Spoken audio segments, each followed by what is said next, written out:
Good morning. আজ একদম ভোর ভোর উঠে পড়েছি। কেন সেটা পরে বল। বাইরে এখনো অন্ধকার, আমরা উঠে পড়েছি, রেডি হচ্ছি। এবার আমরা বেরিয়ে পড়েছি। রাস্তাঘাট প্রচণ্ড ফাঁকা, শুধু কয়েকটা কুকুর আর বিড়ালের এখন যাতায়াত। মানুষ নেই বললেই চলে। চলে এসেছি আমরা হাওড়া স্টেশনে। আমাদের ট্রেন দাঁড়িয়েই আছে, এবার ট্রেনে উঠে পড়বো। ট্রেনে উঠে বসে পড়েছি, আর এদিকে দেখো পাপান যেমন রোজকারের মতো দুষ্টুমি করে, সেরকম ট্রেনেতে উঠেও দুষ্টুমি শুরু করে দিয়েছে। ব্যাস, আমাদের ট্রেন ছেড়ে দিয়েছে। এবার প্রথমে নিউজ পেপার দিয়ে গেছিলো, সেটা আর তোলা হয়। তারপর ওয়াটার বোতল দিয়েছিল দুজনকেই। তারপরেই দিয়ে গেছিলো টি কিট। সবাইকে জিজ্ঞেস করে নিচ্ছিল যে কে কে খায়। তারপর কিছুক্ষণ পরেই দিয়ে গেল ব্রেকফাস্টে অনেক কিছুই ছিল। আর এবার আমরা নেমে পড়েছি। তারপর ব্রেকফাস্ট করেই আমরা ট্রেন থেকে নেমে পড়েছিলাম। বেশিক্ষণে জার্নি ছিল না, মাত্র 1.5 ঘন্টা, সেজন্য বেশিক্ষণ সময়ও লাগেনি। আমরা কোথায় এসেছি এটাই ভাবছো তো? হ্যাঁ, এতক্ষণে তোমরা সবাই জেনে গেছো, আমরা বোলপুর এসেছি। শান্তিনিকেতন, রাঙামাটির দেশ, সেই কবিগুরু সমস্ত স্মৃতি, প্রকৃতিকে এক সুন্দরভাবে তুলে ধরা। বোলপুরে নেবেই চলে এসেছি বোলপুর রামকৃষ্ণ মিশনে। রামকৃষ্ণ মিশনে আসলেই বেশ একটা আলাদাই অনুভূতি হয়। পুরো এলাকাটাই নিট অ্যান্ড ক্লিন।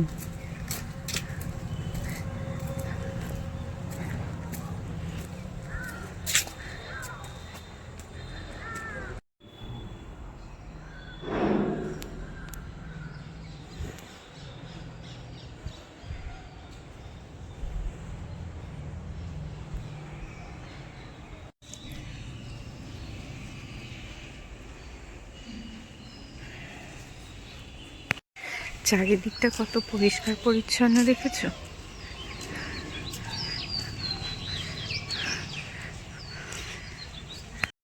পাপা চললো ওর বাবার কাছে।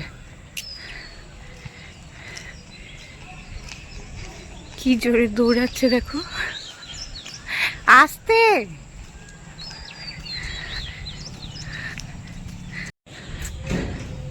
ওদিকে তো যেতে বারণ করলো, এদিকে পাপান এত জোরে ছুটেছে, বাবাও তার সাথে ছুটেছে। পুরো ট্যুর ওর পিছনে ছুটে ছুটেই আমাদের কেটে যাবে। এবছর যখন পন্ডিচেরি গিয়েছিলাম ঠিক একই জিনিসই হয়েছে। হাঁটা আর হচ্ছে না, ও দৌড়চ্ছে, সাথে আমরাও দৌড়চ্ছি।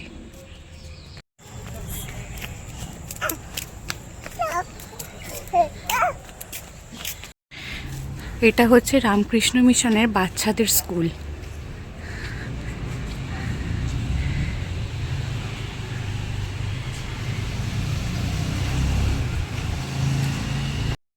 চলো এবার বেরিয়ে পড়ি, টোটোতে উঠবো। এবার একেবারে হোটেলে গিয়ে দেখা হবে।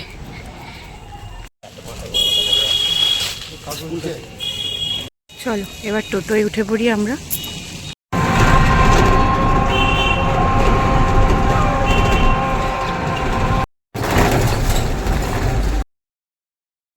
আমাদের হোমস্টের পাশেই এত সুন্দর একটা পরিবেশ ছিল। এই যে এটা আমাদের হোমস্টে, এখানেই আমরা থাকবো 2 দিন।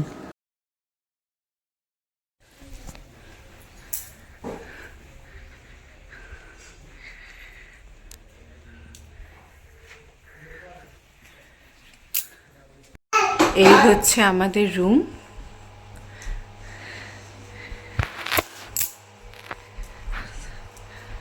চলো তোমাদেরকে বাথরুমটা একবার দেখিয়ে দিই। দেখো, ভালোই বড় বাথরুম আছে, কোনো অসুবিধা হওয়ার কথাই না। খুব সুন্দর, আমাদের তো খুবই পছন্দ হয়েছে। এই রুমের রেটটা কত তোমাদেরকে পরে জানাবো। একদম নিরিবিলি, নিজের মতো, একদম ঘরের মতো টাইম তুমি কাটাতে পারবে, কোনো অসুবিধাই হবে না। এসে তারপর একটু চা অর্ডার করেছিলাম, চা খেয়ে ফ্রেশ হয়ে বেরিয়ে পড়েছি। আর হ্যাঁ, আমাদের রুমটার ভাড়া পড়েছিল পার ডে 2500 উইথ জিএসটি। ভিডিওটা এখানেই শেষ করছি। শান্তিনিকেতনের ভিডিওগুলো আমি পার্ট পার্ট করে দেবো, না হলে অনেকটা বড় হয়ে যাবে। ঠিক আছে, বা ওকে, চলো বাই।